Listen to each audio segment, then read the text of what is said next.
வணக்கம் நண்பர்களே. நேற்றைய தினம் எல்லாருமே இல்லந்தேடி கல்வியில் மெயின் எக்ஸாம், அதாவது ஃபஸ்ட் எக்ஸாம் எழுதி செலக்ட் ஆன கேண்டிடேட்ஸ்க்கு செகண்ட் எக்ஸாமுக்கு மெயில் வந்திருந்தது. ஸோ அவங்க நேற்றைய தினம் எல்லாருமே எக்ஸாம் நல்லபடியாக எழுதி முடிச்சிருப்பீங்க. ஸோ அவங்களுக்கெல்லாம் ரிசல்ட்டுக்காக வெயிட் பண்ணிகிட்ருப்பீங்க. ரிசல்ட் நல்லபடியாக அமையணும், பாசிட்டிவாக அமையணுன்ட்டு கடவுள்கிட்ட ப்ரே பண்ணிக்கிறேன். ஸோ அந்த எக்ஸாம்ஸ் ஓவராலாக எப்படி இருந்தது அப்படிங்கிற ஒரு ரிவ்யூ தான். எழுதிட்டு வந்த கேண்டிடேட்ஸை கேட்ட வரைக்கும் அவங்க சொன்ன விஷயங்களை ஷேர் பண்ணிக்கலாம் அப்படின்னு சொல்லிட்டு தான்.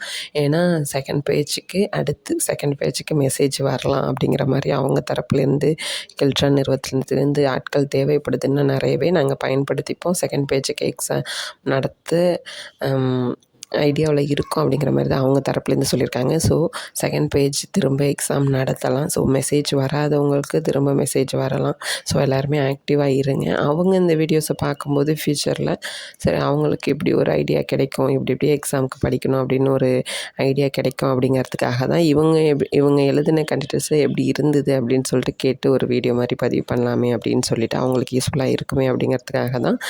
நம்ம செலக்ட் ஆகாத கேண்டிடேட்ஸும் சரி ஓகே இப்படி தான் இருந்தது அப்படின்னு சொல்லிட்டு கொஞ்சம் அனலைஸ் பண்ணலாம். அதுக்காக தான். ஓவராலாக கொஸ்டின்ஸ் டஃப்னு சொல்ல முடியாது, ஈஸின்னு சொல்ல முடியாது, மீடியமாக தான் இருந்தது அப்படிங்கிற மாதிரி தான் சொல்கிறாங்க. நான் கேட்ட வரையும் சில சிஸ்டர்ஸுங்க, சில சிஸ்டர் 10 கொஸ்டின் 10 கொஸ்டின் கணிதம், 10 கொஸ்டின் ஆங்கிலம், 30 கொஸ்டின் கம்ப்யூட்டர் பேஸ்டாக இருந்தது அப்படின்னு சொன்னாங்க. அப்புறம் ஒரு சில சிஸ்டர்ஸ் 35 கொஸ்டின்ஸ் கிட்ட கம்ப்யூட்டர் பேஸ்டாக இருந்தது. மீதி ஒரு 10 ஆங்கிலம், கணிதம், ஃபிசிக்ஸுமே வந்துச்சு மீதி 15 அப்படின்னு சொல்லிட்டு சொன்னாங்க. அதுலேயுமே மேக்ஸ்லாம் பார்த்திங்கன்னா மீசிமா, ஆங்கிலத்தில் சிங்குலர் ப்ளூரலு, அதுக்கப்புறம் ஸ்னானிம்ஸ், ஆண்டனிம்ஸு, அப்புறம் ரீடு த பேசேஜ் அதை படிச்சுட்டு அந்த கொஸ்டின்ஸ்க்கு ஆன்சர் பண்ணுற மாதிரி இருந்தது. மேக்ஸிமம் கம்ப்யூட்டர் பேஸ்டாக நிறைய கேட்டிருந்தாங்க. அதாவது நம்ம எல்லா கம்ப்யூட்டர் ஸ்கில்ஸ் எல்லாத்தையுமே அனலைஸ் பண்ண சொல்லியிருந்தோம் இல்லையா. ஸோ அது மாதிரி படித்தவங்களுக்கு ஈஸியாக தான் இருந்திருக்கும். ப்ளஸ் இந்த காம்படிட்டிவ் எக்ஸாமுக்கு படித்தவங்களுக்கும் ஈஸியாக இருக்கும். ப்ளஸ் நீங்கள் கம்ப்யூட்டர் சயின்ஸ் அந்த டச்சிங்லேயே இருக்கீங்க அப்படின்னா உண்மையிலுமே அவங்களுக்குலாம் ஈஸியாக இருந்திருக்கும் அப்படிங்கிற மாதிரி சொல்லியிருந்தாங்க. மற்றவங்களுக்கும் கொஞ்சம் யோசித்து பதில் அளிக்கிற மாதிரி இருந்தது. ஃபுல்லாக மேக்ஸிமம் கம்ப்யூட்டர் பேஸ்டு தான் அதிகம் கேட்டிருந்தாங்க அப்படிங்கிற மாதிரி சொல்லியிருந்தாங்க. ஃப்யூச்சரில் நீங்கள் இந்த எக்ஸாமுக்கு கூப்பிட்றாங்க அப்படின்னா நீங்கள் 6th to 12th வரையும் உள்ள எல்லா கம்ப்யூட்டரை பற்றி, ஏன்னா 6th புக்லேயும் கம்ப்யூட்டரை பற்றின சப்ஜெக்ட்லாம் இருக்குது 6th 7th. ஸோ நீங்கள் 6th to +2 வரை என்னென்ன கம்ப்யூட்டர் நாலேஜாக இருக்கோ அத்தனையும் படிச்சுட்டு போயிடுங்க. மேக்ஸ் நல்லா பார்த்துக்கோங்க, இங்கிலீஷ் நல்லா பார்த்துக்கோங்க. ஏன்னா மேக்ஸு இங்கிலீஷ்லாம் பொறுத்தவரையும் கம்மியான மார்க்ஸ் தான் கேட்டிருக்காங்க. கம்ப்யூட்டரில் ரிலேட்டடாக தான் 30-35 கொஸ்டின்ஸ் கேட்டிருக்காங்க. ஸோ கொஸ்டின்ஸ் ஒவ்வொருத்தவங்களுக்குமே வேரியேஷனாக தான் இருந்துச்சாம். ஒரே கொஸ்டின்ஸ் எல்லாருக்குமே வரல. நம்ம எப்படி ஃபஸ்ட் எக்ஸாம் எழுதும்போது ஒவ்வொருத்தவங்களுக்கும் ஒவ்வொரு கொஸ்டின்ஸ் வந்தது, அதே மாதிரி இந்த எக்ஸாமுமே ஒவ்வொருத்தவங்களுக்கும் ஒவ்வொரு மாதிரியான கொஸ்டின்ஸ் தான் வந்திருந்தது. நீங்கள் அடுத்து உங்களுக்கு மெசேஜ் நீங்கள் எக்ஸாம் எழுத போகிறீங்க அப்படின்னா செகண்ட் பேஜ் பார்த்துட்ருக்கீங்க அப்படின்னா நீங்கள் கம்ப்யூட்டர் ரிலேட்டடாக உள்ள எல்லா இதையும் நல்லபடியாக தரவு பண்ணிட்டு போயிடுங்க. மேக்ஸ் பார்த்துக்கோங்க, இங்கிலீஷ் பார்த்துக்கோங்க. இங்கிலீஷ்லலாம் அந்த கிராமர் ஐட்டம், அந்த ஸ்னானிம்ஸ், ஆண்டனிம்ஸ் கொஞ்சம் ஈஸியாக இருக்கிற மாதிரி இருக்கு. அப்புறம் டெக்னிக்கல் எரர் மாதிரி அங்கேயுமே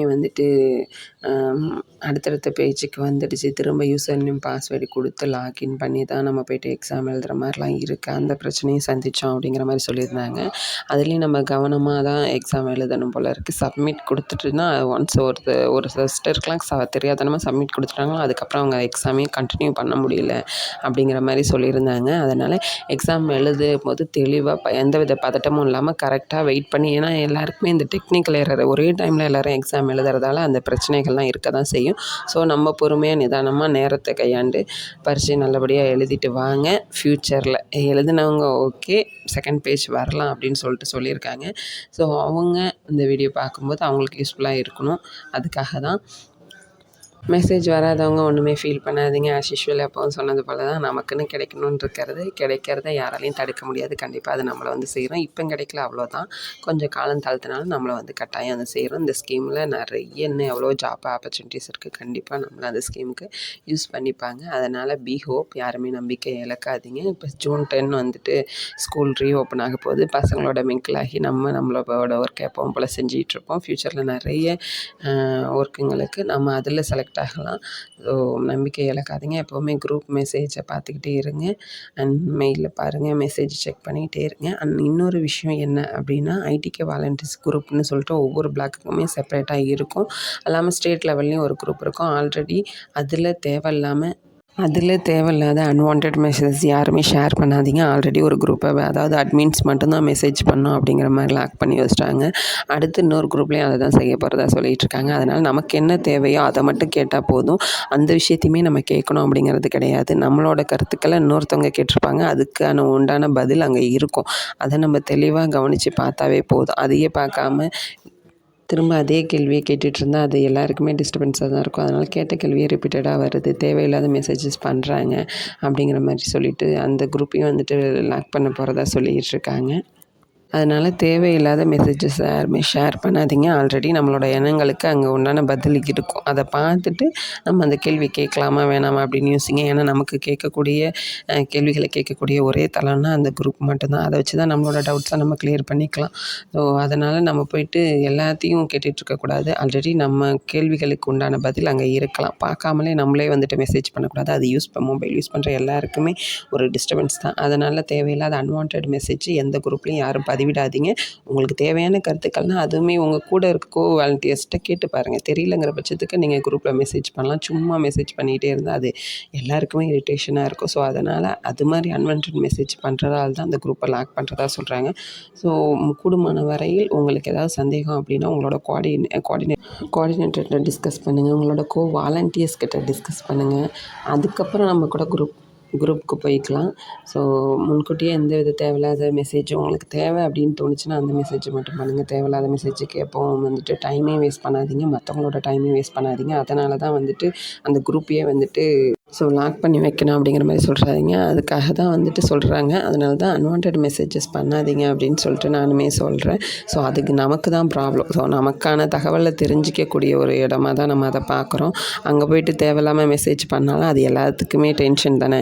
அதனால் கூடுமான வரையில் பக்கத்தில் இருக்கிறவங்கள்ட்டையும் அந்த தகவலை கேட்டு தெரிஞ்சுக்க பாருங்கள். அப்புறம் நேற்று எக்ஸாம் எழுதினவங்களே ஒரு சில பேருக்கு 12 மணி எக்ஸாமு அப்படின்னா கிட்டத்தட்ட 2 மணிக்கு தான் மெயில் வந்துச்சு அப்படிங்கிற மாதிரி சொல்லியிருந்தாங்க ஒரு சிஸ்டர். வந்தாலுமே அங்கே சென்டருக்கு அவங்க கரெக்டாக போயிட்டு இது மாதிரி மெசேஜ் லேட்டாக வந்தது அப்படின்னு மெயிலில் காமிச்சதால் ஓகேன்னு அவங்கள எக்ஸாம் எழுத அலோவ் பண்ணதாக சொன்னாங்க. ஸோ இது மாதிரி நல்ல விஷயங்களும் நடந்திருக்கு. எல்லாருமே இந்த 2 விஷயங்கள் தான் இதில் சொல்லணும்னு சொல்லிட்டு எக்ஸாம் எழுதினவங்க ஆல் தி பெஸ்ட். நல்லபடியாக வெயிட் பண்ணுங்கள். நல்ல ஒரு ரிசல்ட் வரும். பாசிட்டிவிட்டியாக தான் அமையும். Exam எழுதாதவங்க don't worry. அடுத்து நமக்கு நல்ல விஷயங்கள் நிறைய நடக்கும். எக்காரணத்துக்குள்ள நம்பிக்கையை விட்டுறாதீங்க. நல்லபடியாக எப்பவும் போல் பிரிஸ்காக இந்த ஜாப்பில் ஆக்டிவாக இருங்க. அப்புறம் 3வது விஷயம், இந்த அன்வான்ட் மெசேஜஸை தவிர்த்துடுங்க. கூடுமான வரையில் ஏதாவது டவுட்ஸ்னால் கூட இருக்கிறவங்கள்ட்டையும் ஓரளவு நம்ம கூட ஒர்க் பண்ணுறவங்கக்கிட்டே இல்லை கோஆர்டினேட்டர்கிட்டே கேட்டு தெரிஞ்சுக்கோங்க. குரூப்பில் அதிகம் தேவையில்லாத மெசேஜை வந்துட்டு ஷேர் பண்ண வேணாம் அப்படிங்கிறது சொல்கிறாங்க. சொன்னால் அந்த தளத்தையும் வந்துட்டு வாலண்டியர்ஸ் குரூப்பையும் லாக் பண்ணிவிடுவோம் அப்படிங்கிற மாதிரி சொல்கிறாங்க. அதனால் அதில் கொஞ்சம் கவனமாக இருங்க. ஸோ இல்லம் தேடி கல்வி சம்மந்தமான என்ன அப்டேட் வேணும்னாலும் நம்ம சேனலில் தொடர்ந்து வந்துக்கிட்டே இருக்கும். ஸோ நம்மளோட சேனலில் எப்போ இணைஞ்சிருங்க. இந்த வீடியோ உங்களுக்கு பிடிச்சிருந்ததுன்னா லைக் பண்ணுங்கள். உங்கள் ஃப்ரெண்ட்ஸ் அண்ட் ஃபேமிலியில் யாராவது ஐடிகே வாலண்டியர்ஸாக இருக்காங்க அப்படின்னா அவங்களுக்கு இந்த வீடியோலாம் வந்துட்டு ஷேர் பண்ணி விடுங்க. அப்போ தான் அவங்களுக்கு யூஸ்ஃபுல்லாக இருக்கும். ஸோ இந்த சேனல் பிடிச்சிருந்தா சப்ஸ்கிரைப் பண்ணி வச்சுக்கோங்க. ஃப்யூச்சரில் நிறைய வீடியோஸ் அப்லோட் ஆகும். ஸோ பக்கத்தில் இருக்கிற பெல் சிம்பிளை கிளிக் பண்ணி வச்சுக்கோங்க. அப்போ தான் நான் போடுற வீடியோஸ் எல்லாமே தவறாமல் அவங்கள வந்து சேரும். நன்றி, வணக்கம்.